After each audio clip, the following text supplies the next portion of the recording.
Elon Musk is worth over $400 billion, but when he needs cash, he doesn't sell a single share of Tesla. Jeff Bezos owns $200 billion in Amazon stock, and he's not selling either. They're using a strategy that saves them tens of millions in taxes every single year, and nobody's talking about it. Here's the problem most people face. You buy a stock for $10,000. 5 years later, it's worth $50,000. That's great, right? Yes, of course. But here's the problem. Normal day-to-day life expenses happen. You need $20,000 to buy a car, pay for a wedding, or cover an emergency. So you sell some shares. Congrats, you just triggered a massive tax bill. The IRS sees the $40,000 gain and wants their cut. If you're in the 20% capital gains bracket, you just handed over $8,000 to the government.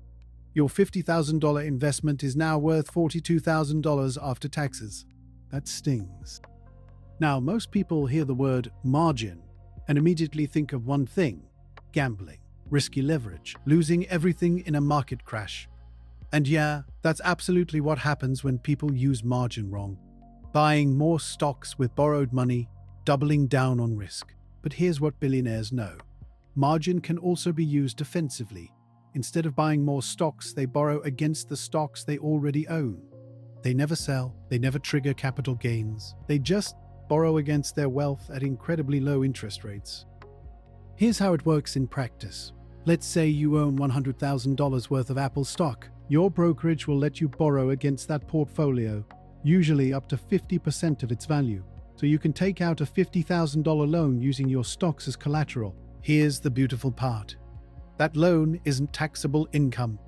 The IRS doesn't tax borrowed money. You get $50,000 in cash, tax-free, and your stocks stay invested, continuing to grow. Now, you are paying interest on that loan. But here's where it gets interesting. Margin rates at major brokerages right now are around 6 to 8%.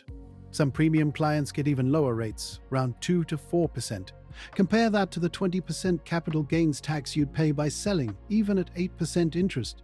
You're paying $4,000 a year on a $50,000 loan. That's still half of what you'd lose immediately to taxes by selling. Let me make this crystal clear with a real scenario.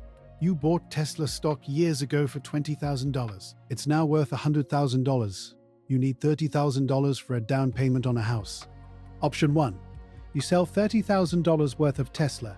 You have a $24,000 capital gain on that portion. At 20% tax, you pay $4,800 to the IRS immediately. Plus, you no longer own that chunk of Tesla. If it keeps going up, you miss out on future gains. Option 2.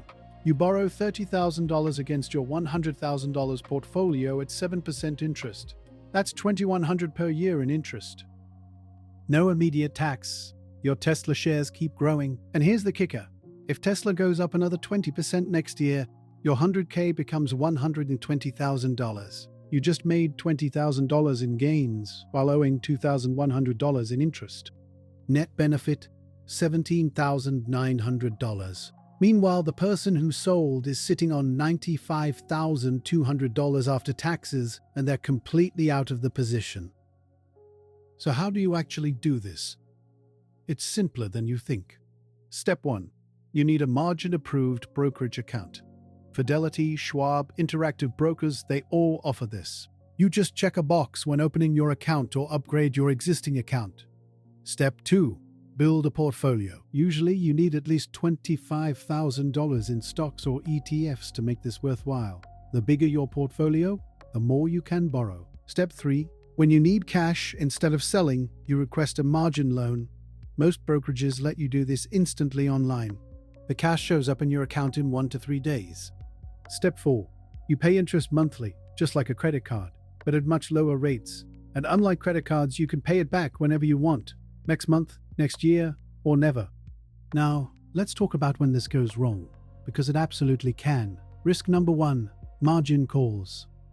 If your portfolio drops significantly, let's say your $100,000 portfolio falls to $60,000, and you've borrowed $50,000, your brokerage might force you to sell stocks or deposit more cash. This is what destroyed people in 2008.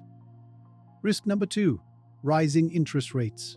If margin rates jump from 7% to 12%, suddenly your cheap loan isn't so cheap anymore. Risk Number 3. Market crashes. If you borrowed $50,000 and the market tanks 40%, you're stuck paying interest on a loan while watching your collateral evaporate. This is not a strategy for people who are over-leveraged or living paycheck to paycheck. This is for people with substantial portfolios who need occasional liquidity without destroying their long-term position. Here's why this matters beyond just saving on taxes today. When wealthy people die, their heirs inherit stocks at what's called a stepped-up basis. That means all those unrealized gains, they disappear for tax purposes. So let's say you bought Amazon at $50,000. It grew to $5 million over your lifetime and you borrowed against it instead of selling. When you die, your kids inherit that $5 million in Amazon stock as if they bought it at $5 million. The $4,950,000 in gains, never taxed, ever. This is how generational wealth is built. You borrow, you live off the loans, you never sell, you never pay capital gains, and you pass it down. It's called buy, borrow, die, and it's been the playbook of the ultra-wealthy for decades. So let's recap. Billionaires don't sell their stocks because selling triggers massive capital gains taxes.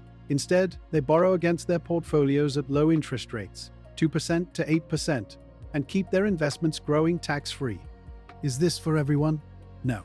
You need a substantial portfolio and discipline, but if you have 50,000, 100,000, or more in stocks, this strategy could save you thousands or even tens of thousands in taxes over your lifetime.